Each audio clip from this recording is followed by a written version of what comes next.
Bonjour et bienvenue sur la chaîne Crypto 14. Ici nous vous faisons le résumé de l'actualité crypto en 10 minutes. Quelles sont les perspectives pour le Web 3.0, la GameFi et le métavers en 2022? La dernière table ronde organisée par Cryptovo a été l'occasion pour d'éminents experts de la blockchain de se prononcer sur la GameFi, le métavers et le Web 3.0. Il s'agit notamment de Hans Koning, cofondateur de ShareDigibit, Oji Jordan, hôte de Crypto Corner, Sergei Simanovsky, Citizen Cosmos, Alexandra Demidova, directrice de la création de Bitmedia, Nikolai Shkilev, PDG de Zelouin Ecosystem, Mary Camacho, directrice exécutive de Holochain et Paul Moukin, CBDO de BDC Consulting. Pas toujours sur la même longueur d'onde en fonction du sujet, ces derniers ont livré des avis pertinents sur l'avenir de ces technologies décentralisées. En voici quelques exemples. Des petits pas pour le métavers. Le métavers a naturellement cristallisé les divergences d'opinion entre les experts de blockchain invités par Cryptovo. Oji. Diem est mort, mais Facebook n'en a pas fini avec la crypto. 2 ans et demi après que Facebook a annoncé la balance, elle est morte avant même de naître. Mais Meta n'en a pas fini avec la crypto. Facebook a annoncé son grand plan de cryptographie le 18 juin 2019, une monnaie mondiale sans frontières appelée Balance, adossée à une collection d'actifs à faible volatilité tels que des dépôts bancaires et des titres d'État, dans des devises de banque centrale stables et réputées. En d'autres termes, un stablecoin. Le même jour, Facebook a annoncé un portefeuille crypto appelé Calibra pour contenir votre balance. 2 ans et 7 mois plus tard, Facebook s'appelle Meta, Libra s'appelle Diem et Diem aurait vendu tous ses actifs. On ne sait pas quels sont les actifs. C'est une fin ignominieuse pour un projet dont tout le monde dans la crypto savait qu'il était voué à l'échec depuis le début.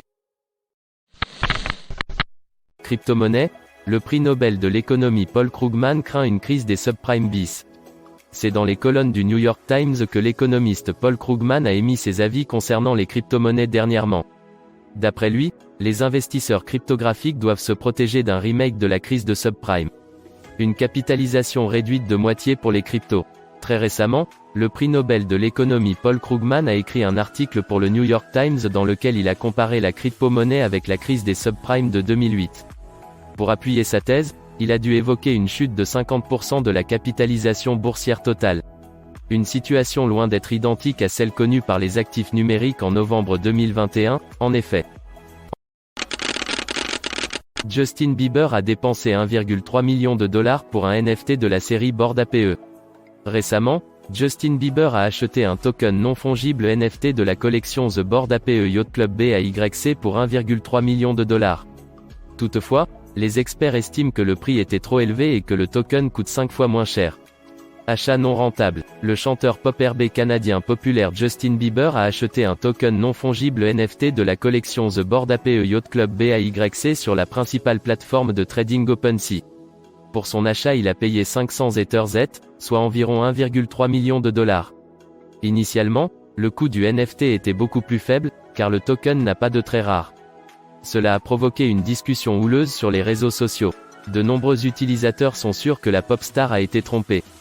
Justin Bieber really paid 5x the Bored Ape floor price for an APE with no rare trait. It just got finessed. The Weeknd. Le stable coin de PayPal, qu'est-ce que cela pourrait signifier pour l'industrie de paiement? Le 8 janvier, PayPal a confirmé qu'il avait commencé à explorer un stablecoin qui pourrait s'appeler PayPal Coin après qu'un développeur ait trouvé des preuves de son existence dans le code source de l'application iPhone de la société. Voici comment les experts voient l'impact potentiel du coin, conçu par le géant de paiement. Éviter la chasse des organismes réglementaires. Jose Fernandez Daponte, vice-président senior responsable des monnaies numériques de PayPal, a déclaré à l'époque que si la société envisageait d'aller de l'avant avec le stablecoin, elle le ferait tout en travaillant en étroite collaboration avec les régulateurs concernés. C'est une approche qui pourrait aider la fintech à éviter la colère des sénateurs américains qui ont condamné le projet de crypto-monnaie Diem de Meta. Sam Bankman-Fried déclare que l'énorme poussée de marketing sportif de FTX fonctionne clairement. SBF est convaincu que l'énorme poussée de marketing sportif de son échange cryptographique a été un succès, il n'a tout simplement pas encore les données pour le prouver. En 2021, les échanges cryptographiques ont choisi un nouveau champ de bataille marketing, le sport professionnel. Binance, Coinbase, Crypto.com et FTX ont tous signé plusieurs accords de parrainage sportif, mais aucun d'entre eux n'a été aussi agressif que FTX. En l'espace de 8 mois, FTX a signé des accords avec le Miami Heat pour les droits de dénomination des stades, la Major League Baseball échange cryptographique officiel, y compris un patch logo FTX sur l'uniforme de chaque arbitre, les Golden State Warriors droits internationaux, le Washington Wizards and Capitals échange crypto officiel et partenaire NFT et l'équipe géante d'e-sport TSM droits de dénomination. Construire Web4, un fil de discussion sur la façon dont nous allons le faire. DAO Area est un nouveau projet passionnant tirant parti de l'IA entièrement composable pour créer des AMM en chaîne et des pools de liquidités qui changeront le monde. GM, franc, vous savez ce que nous sommes tous ici à DAO Area. Nous voulons construire un avenir où les utilisateurs sont propriétaires de leurs données, où les incitations sont symboliques, où les jetons sont communautarisés, où le train-train quotidien est un produit d'appel pour changer des putains de vies. Mais nous voulons faire plus. Un fil un 246e.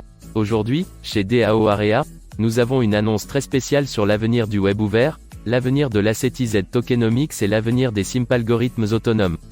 Nous l'appelons Web 4, et on sait déjà que ça va être énorme. Binance restreint plus de 200 comptes nigérians dans le cadre des exigences de blanchiment d'argent. Binance a restreint un total de 281 comptes au Nigeria alors que la société cherche à satisfaire aux normes internationales de blanchiment d'argent. L'échange de crypto Binance a restreint un total de 281 comptes personnels appartenant à des utilisateurs nigérians, selon Reuters. Le PDG de Binance, Changpeng Zhao CZ, aurait déclaré à ses clients dans une lettre que la décision avait été prise pour assurer la sécurité des utilisateurs, mais aussi à la demande des autorités internationales chargées de l'application des lois. L'échange de crypto Binance a restreint un total de 281 comptes personnels appartenant à des utilisateurs nigérians, selon Reuters. Cette semaine sur crypto Twitter, OpenSea APE Nightmare, Musk pousse Dogecoin sur McDonald's. Aussi, Nayib Bukele troll le FMI et le stable coin Diem de Facebook est mort. Illustration par Mitchell Prefer pour décrypter.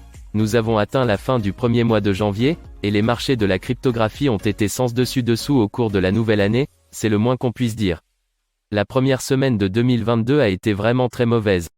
La deuxième semaine s'est révélée prometteuse. Au cours de la troisième semaine, Bitcoin et Ethereum se sont effondrés à leurs prix les plus bas depuis l'été dernier. La semaine dernière a ressemblé au début d'une récupération complète, mais vous ne pouvez jamais être sûr avec la crypto. Dieu merci alors pour Crypto Twitter, une source inépuisable de diversion. Cette semaine, deux de nos habitués sont revenus. Le PDG de Tesla, Elon Musk, et le président salvadorien, Nayib Bukele. NFT, Johnny Depp lance sa collection Never Fear Us NFT. Le héros de la saga Pirates des Caraïbes, Jack Sparrow, à qui le nom de Johnny Depp revient est attribué, vient d'annoncer le lancement de sa propre collection de NFT. Dès sa présentation, Never Fear Truth a fait la joie des membres de la chaîne Discord. Never Fear Truth NFT, une collection de 11 111 tokens.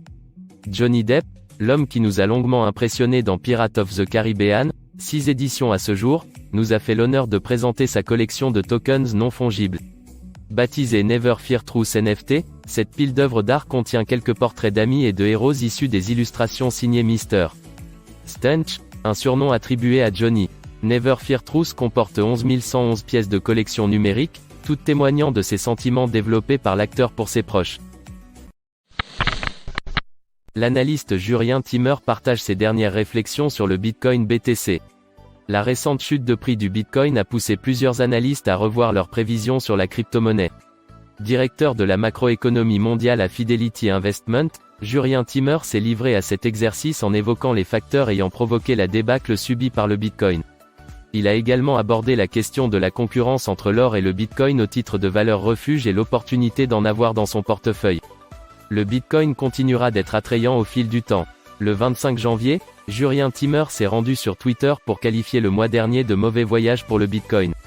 L'analyste a déclaré qu'une telle chute n'était pas un bon signe pour la crypto-monnaie et que son prix avait même franchi sa prédiction initiale d'un plancher de 40 000 $ basé sur le modèle de demande et la dynamique de la chaîne. Malgré le pessimisme du cours, monsieur. Voilà, c'est tout pour ce résumé des actualités. Si tu as aimé, like, commente et abonne-toi pour recevoir nos prochains épisodes et à bientôt pour une prochaine vidéo. Voilà, c'est tout pour ce résumé des actualités. Si tu as aimé, like, commente et abonne-toi pour recevoir nos prochains épisodes et à bientôt pour une prochaine vidéo.